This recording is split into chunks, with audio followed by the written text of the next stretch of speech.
ચાલો વિદ્યાર્થી મિત્રો, ધોરણ 7 માં 9મો પાઠ આપણે પહેલો પાઠ જોયો. પહેલા પાઠનું તમામ લેસન તમારે પૂરું કરવાનું. જ્યારે વિડીયો જો ત્યારે ચોપડી પુસ્તક સાથે તમારે રાખવાનું. પાઠ 9મો છે પૃથ્વીની આંતરિક રચના અને ભૂમિ સ્વરૂપો. વિદ્યાર્થી મિત્રો, તમે બધા જાણો છો કે આપણા સૌર પરિવાર છે, એ સૌર પરિવારની અંદર જે સભ્યો છે એમાંની એક આપણી પૃથ્વી એ પણ સૌર પરિવારનો જ એક સભ્ય છે. અને એ પૃથ્વી ઉપર જ આ જીવ સૃષ્ટિ છે, વનસ્પતિ છે, જીવન જોવા મળે છે. બાકીના બીજા બધા કોઈ પણ ગ્રહો ઉપર જનજીવન, વનસ્પતિ જીવન કે પ્રાણી જીવન જોવા મળતું નથી. એ તમને બધાને ખબર છે. એ જ રીતે તમે બીજા અવકાશી પદાર્થો તમે જુઓ, સૂર્યને જુઓ, ચંદ્રને જુઓ, તો તમને કેવા દેખાશે વિદ્યાર્થી મિત્રો? તો કે પૃથ્વી ઉપરથી સૂર્યને તમે નિહાળશો, ચંદ્રને તમે જોશો તો તમને ગોળ દેખાશે. એ જ રીતે આપણી પૃથ્વી પણ ગોળ છે. એટલે એનો આકાર પણ ગોળાકાર છે, પણ એકદમ ગોળ નથી. એ નારંગી જેવી ગોળ છે, દડા જેવી ગોળ નથી. એટલે એ ગોળ તો છે, પણ મોસંબી જેવી, નારંગી જેવી કે ટામેટા જેવી ગોળ છે. એટલે આને આપણી પૃથ્વી ગોળ છે, ગોળાકાર છે. હવે એ પૃથ્વીના અંદરના ભાગની અંદર કે બહારના ભાગની અંદર સતત કંઈક ને કંઈક પરિવર્તન થયા કરે છે, ઉથલ પાથલ થયા કરે છે, બદલાયા કરે છે. એટલે આપણે એને આંતરિક ભાગ એટલે કે અંદરનો ભાગ, ભૂગર્ભનો ભાગ અને બહારના ભાગ વિશે આપણે આ પાઠની અંદર શીખવાના છે. તો વિદ્યાર્થી મિત્રો, પહેલું જે વાત છે તો કે ભાઈ આપણે પૃથ્વીને નારંગી સાથે સરખાવીએ છીએ, મોસંબી સાથે સરખાવીએ છીએ. તો જે રીતે નારંગીનો, મોસંબીનો ઉપરનો જે પડ છે એટલો જ આપણો પૃથ્વીનો પોપડો, ઘન પોપડો છે, જેને આપણે ભૂકવચ તરીકે ઓળખીએ છે. જે એ ભૂકવચ તરીકે આપણે એને ઓળખીએ છે. એટલે કે પૃથ્વી સપાટીનો સૌથી ઉપલો જે પડ છે, ઉપલું જે સ્તર છે, એને ભૂકવચ તરીકે આપણે ઓળખીએ છે. અને એની જાડાઈ કેટલી છે વિદ્યાર્થી મિત્રો? તો કે આ જે ભૂકવચ છે એ ભૂકવચની જાડાઈ માત્ર 33 થી 35 કિલોમીટર અંદર છે. પૃથ્વીના પેટાળની અંદર એટલી જ એની જાડાઈ છે. એટલે જે રીતે આપણે નારંગી સાથે કે મોસંબી સાથે એને સરખાવીએ તો એનું જે ઉપલું પડ છે તે જ રીતે આપણું પૃથ્વીનું ભૂકવચ એ 33 કિલોમીટર થી 35 કિલોમીટર એ જાડાઈ ધરાવતું છે. હવે એની જે સપાટી છે વિદ્યાર્થી મિત્રો, એટલે કે આ ભૂકવચની જે સપાટી છે, એ ભૂકવચની સપાટી શેની બનેલી છે? તો કે ભૂકવચની સપાટી સિલિકા અને એલ્યુમિનિયમની બનેલી છે. સિલિકા અને એલ્યુમિનિયમ આ બે ધાતુઓના નામ છે. સિલિકા અને એલ્યુમિનિયમ, સિલિકા અને એલ્યુમિના, સિલિકા અને એલ્યુમિના એની બનેલી છે. એટલે એમાંથી એ લોકો સી લીધો એટલે સિલિકા અને એલ એટલે એલ્યુમિનિયમ. એટલે આ રીતે સિયાલ તરીકે ઓળખાય છે. સિયાલ ઉપરનું ભૂકવચનું જે ઉપરનું પડ છે, જેને આપણે શેનું બનેલું છે? તો કે સિલિકા અને એલ્યુમિનિયમનું બનેલું છે. એને ટૂંકમાં જો ઓળખવું હોય તો સિયાલ તરીકે ઓળખાય છે. તમે તમારી ચોપડીમાં જોશો એટલે તમને ખ્યાલ આવશે. આ ઉપરનું પડ છે. ત્યાર પછી આપણી પૃથ્વી ઉપર મહાસાગરો પણ આવેલા છે. 4 મહાસાગરો આવેલા છે. હવે એ મહાસાગરોનું જે કવચ છે, મહાસાગરોનું જે પડ છે, થડ છે, એ મુખ્યત્વે શેનું બનેલું છે? તો કે એ સિલિકા અને મેગ્નેશિયમનું બનેલું છે. વિદ્યાર્થી મિત્રો, બરાબર ધ્યાન રાખજો કે આ ભૂકવચનું પડ જે છે, થડ છે, એ સિલિકા અને એલ્યુમિનિયમનું બનેલું છે. જ્યારે મહાસાગરના નીચેના તળિયેના ભાગનું જે કવચ છે એ સિલિકા અને મેગ્નેશિયમનું બનેલું છે. એટલે એની અંદર પણ આ સિલિકાનો સી અને મેગ્નેશિયમનો મા એટલે સીમા તરીકે એને ટૂંકમાં ઓળખીએ છીએ. એટલે આપણે ટૂંકમાં યાદ રાખવા માટેનું સીમા, જે રીતના અહીંયા કયું આવ્યું? સીઆર, એ જ રીતે અહીંયા આપણે સીમા તરીકે મહાસાગરના નીચેનું કવચ, નીચેનું પડ, નીચેનું થર શેના તરીકે ઓળખાય? તો કે સીમા તરીકે ઓળખાય છે.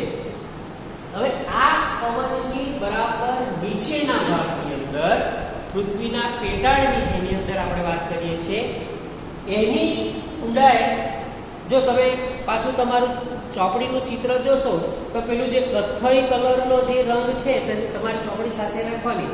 જે કથ્થઈ કલરનો જે રંગ છે, આ કથ્થઈ કલર એ પૃથ્વીનો ટુકડો છે, એટલે કે ભૂકવચ છે. એ ભૂકવચ કેટલું છે? તો કે 33 થી 35.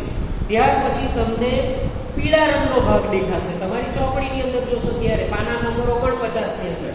તો એ પીળો ભાગ જે છે, એ પીળો ભાગ જે છે એ એને મેન્ટલ તરીકે ઓળખવામાં આવે છે.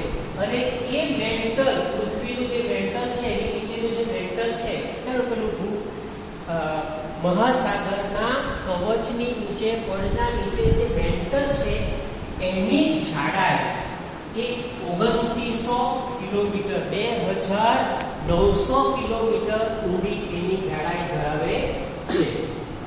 એ પીળો ભાગ તમારી ચોપડીની અંદર. ત્યાર પછી પૃથ્વીના અંદરના ભાગની અંદર સૌથી અંદરના ભાગનું જે છે એ ભૂગર્ભ, આપણું મોસંબીનું સૌથી અંદરનો ભાગ, નારંગીનો સૌથી અંદરનો જે ભાગ છે, એ જ રીતે આ પૃથ્વીનો સૌથી અંદરનો ભાગ જે છે એને આપણે ભૂગર્ભ તરીકે ઓળખીશું. જે તમને અંદર પેલા લાલાશ પડતા કલરની અંદર બતાવવામાં આવેલું છે કે ભૂગર્ભ 3500 કિલોમીટર જાડાઈ ધરાવે છે. 3500 કિલોમીટર. મેન્ટલ 2900 કિલોમીટર અને ભૂગર્ભ લગભગ 3500 કિલોમીટર જાડાઈ ધરાવે છે. જે શેનું બનેલું છે ખાસ કરીને અંદર? તો કે નિકલ અને ફેરસ, આ બે ધાતુઓના બનેલા છે. નિકલ અને ફેરસ ધાતુઓના બનેલા છે. ફેરસ એટલે એને આપણે લોખંડ તરીકે પણ ઓળખી શકીએ. એટલે નિકલ અને ફેરસ એ બેને જો આપણે સાથે કરીએ તો નિકલનો ની અને ફેરસનો ફે એટલે નિફે તરીકે એને ઓળખવામાં આવે છે.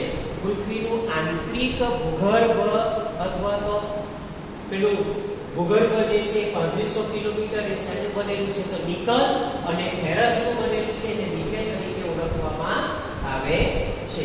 વિદ્યાર્થી મિત્રો, જેમ જેમ આપણે પૃથ્વીના પેટાળના અંદરના ભાગમાં જતા જઈએ તેમ તેમ તાપમાનમાં વધારો થતો જાય, દબાણમાં વધારો થતો જાય. એટલે તાપમાન, ઘનતા અને દબાણનું પ્રમાણ પૃથ્વીના પેટાળની અંદર અંદરના ભાગમાં ખૂબ જ છે.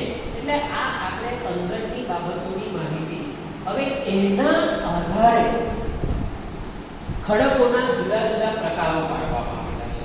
હવે ખડકોના પ્રકાર શેના આધારે પાડવામાં આવેલા? તો કે એનું જે પ્રકારનું કદ છે, એના જે પ્રકારના ગુણો છે અને એના જે પ્રકારની નિર્માણ પ્રક્રિયા છે, જે રીતે નિર્માણ પામ્યા છે, એટલે કદ, ગુણ અને નિર્માણ પ્રક્રિયા. આ કદ, ગુણ અને નિર્માણ પ્રક્રિયાના આધારે ખડકોના પ્રકારો પાડવામાં આવેલા છે. બરાબર ધ્યાન રાખવાનું ભાઈ. ખડકોના પ્રકારો કઈ રીતે પાડવામાં આવેલા છે? કેવી રીતે? તો કે કદ, એનો કદ કયા પ્રકારનું છે, એનું ગુણ કયા પ્રકારનું છે, અને નિર્માણ પ્રક્રિયા, એનું પ્રક્રિયા બનવામાં કયા પ્રકારની પ્રોસેસ, કયા પ્રકારની પ્રક્રિયા થઈ છે, એના આધારે ખડકોના પ્રકાર પાડવામાં આવેલા છે. તો ખડકોના પ્રકાર કેટલા છે? તો કે ખડકોના 3 પ્રકારો છે. એક છે અગ્નિકૃત ખડકો, બીજા છે જળકૃત ખડકો અને ત્રીજા છે રૂપાંતરિત ખડકો. ખડકોના પ્રકાર કેટલા છે અને કયા? તો ખડકોના 3 પ્રકાર છે. અગ્નિકૃત ખડકો, જળકૃત ખડકો, એને બીજું નામ છે પ્રસ્તર ખડકો તરીકે પણ ઓળખવામાં આવે છે, અને ત્રીજું છે રૂપાંતરિત ખડકો. આ 3 પ્રકારો પાડવામાં આવેલા છે. હવે એને આ પહેલું છે અગ્નિકૃત ખડક.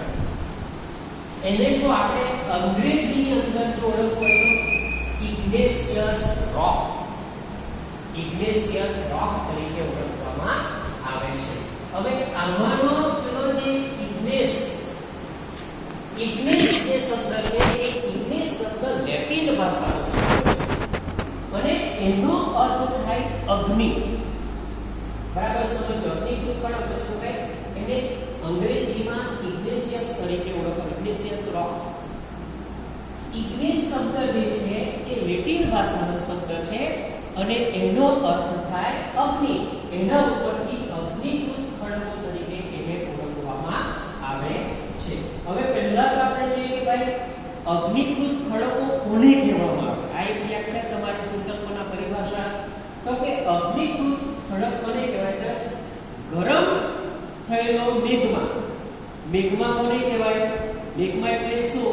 તો કે મેગ્મા એટલે પૃથ્વીના પેટાળમાંથી જ્વાળામુખી વિસ્ફોટ વખતે જે નીકળતો જે પ્રવાહી લાવારસ એને મેગ્મા તરીકે ઓળખવામાં આવે છે.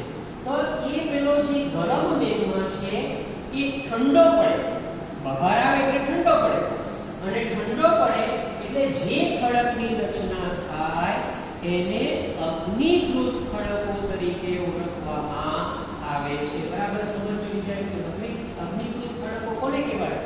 તો કે પૃથ્વીના પેટાળમાં ગરમ થયેલો મેગ્મા બહાર આવે અને બહાર આવતા એ ઠંડો પડે અને ઠંડા પડ્યા પછી જે ખડકોની રચના થાય એને અગ્નિકૃત ખડકો તરીકે ઓળખવામાં આવે છે. હવે એ અગ્નિકૃત ખડકોના પાછા બે પ્રકાર છે.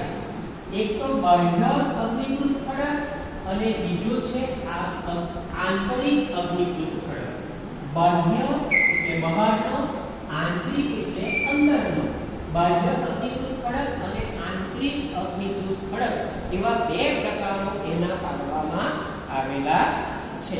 હવે મેં તમને પહેલા જ કીધું કે ભાઈ જ્વાળામુખી નીકળે ત્યારે એની અંદરથી જે લાવારસ બહાર આવે છે એ લાવારસ બહાર આવતાની સાથે જ ઝડપથી ઠંડો પડીને નક્કર બની જાય છે.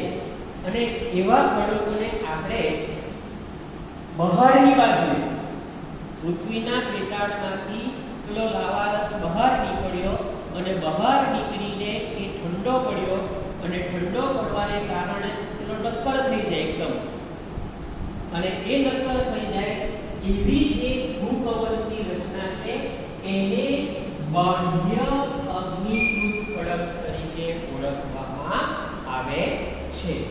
એની જે રચના છે એ નાના નાના દાણાકારની હોય છે. એવો બાહ્ય અગ્નિકૃત ખડક તરીકે એને ઓળખવામાં આવે. દાખલા તરીકે બેસાલ્ટનો જે પથ્થર છે, બેસાલ્ટનો જે ખડક છે એ બાહ્ય અગ્નિકૃત ખડકનું વિશિષ્ટ ઉદાહરણ છે. હવે કેટલીક વખત એવું બને કે પેલો જે મેગ્મા છે પૃથ્વીના પેટાળમાંથી અંદર ભૂગર્ભમાંથી, આપણે ભૂગર્ભ જોઈએ તો કેટલા કિલોમીટર ઊંડું છે? તો કે 3500 કિલોમીટર ઊંડું છે. ત્યાં કોઈ પણ પ્રકારનો પદાર્થ ત્યાં જાય એટલે બરાબર બળીને ભસ્મ થઈ જાય, પ્રવાહી સ્વરૂપમાં થઈ જાય. એટલે આપણી પૃથ્વીનો પોપડો હજુ પૂરેપૂરો ઠર્યો નથી. અંદર હજુ આવો પેલું છે પેટાળની અંદર, એ કોઈક વખત બહાર આવી જાય છે. હવે ઘણી વખત એવું બને કે આ જે લાવારસ છે એ લાવારસ ખૂબ ઊંડાઈને કારણે બહાર આવવા કરતા ઉપરના ભૂકવચના થરની અંદર એટલે કે 33 થી 35 કિલોમીટરના થરની અંદર કે એનાથી થોડા અંદરના ભાગમાં જ પડી જાય, એટલે કે બહાર નથી આવતું પણ અંદરના ભાગમાં જ ભૂકવચની અંદર અંદરના પળની અંદર જ ઠરી જાય છે. અને એ ઠરી ગયેલો લાવારસ જે ખડકની અંદર પ્રક્રિયા થઈને જે ખડક બને છે તેને આંતરિક અગ્નિકૃત ખડક તરીકે ઓળખવામાં આવે છે. આંતરિક એટલે અંદર, અને અંદર બનેલો જે ખડક છે તે આંતરિક અગ્નિકૃત ખડક તરીકે એને ઓળખવામાં આવે છે.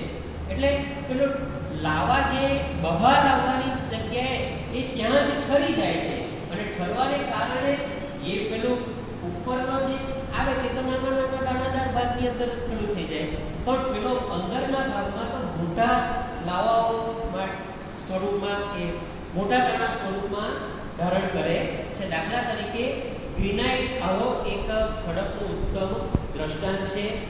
તમે એ ગ્રેનાઇટ હોય, હવે એમાં પેલા અનાજ દળવાની ઘંટીમાં જે પથ્થર, મસાલા દળવા માટેની ઘંટીમાં જે પથ્થર વપરાય અને એ મોટે ભાગે તમે જુઓ તો એ ગ્રેનાઇટનો બનેલો હોય છે.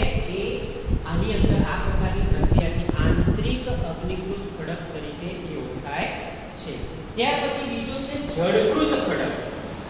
હવે જળકૃત ખડક કોને કહેવાય? તો કે જે ખડકો ઘસાઈને, અથડાઈને કે ટકરાઈને નાના ટુકડામાં ફેરવાય તેને જળકૃત ખડક તરીકે અથવા તો પ્રસ્તર ખડક તરીકે એને ઓળખવામાં આવે છે.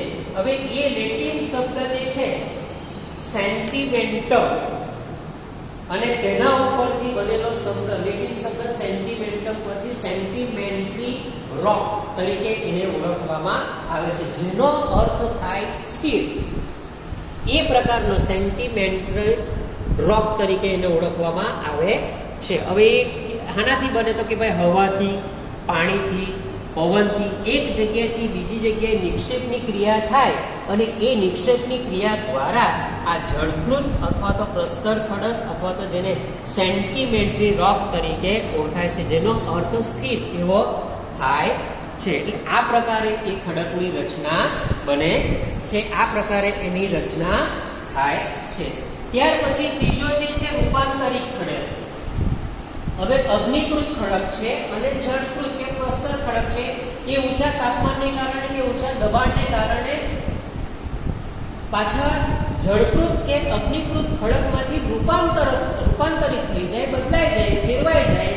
એટલે એવા જુદા ખડકોમાં ફેરવાઈ જાય એટલે એને રૂપાંતરિત ખડક તરીકે ઓળખવામાં આવે છે. દાખલા તરીકે ચીકણી માટી છે, સ્ટીલનો પથ્થર છે, એ પછી ધીમે ધીમે કરીને આરસ પહાણમાં ફેરવાઈ જાય એટલે એને રૂપાંતરિત ખડક તરીકે ઓળખવામાં આવે છે. પેલો રેતીયો પથ્થર છે જે પેલામાં પરિવર્તન થઈ જાય એટલે આવી રીતે જુદા ખડકોની અંદર રૂપાંતરિત થઈ જાય એટલે એને રૂપાંતરિત ખડક તરીકે ઓળખવામાં આવે છે.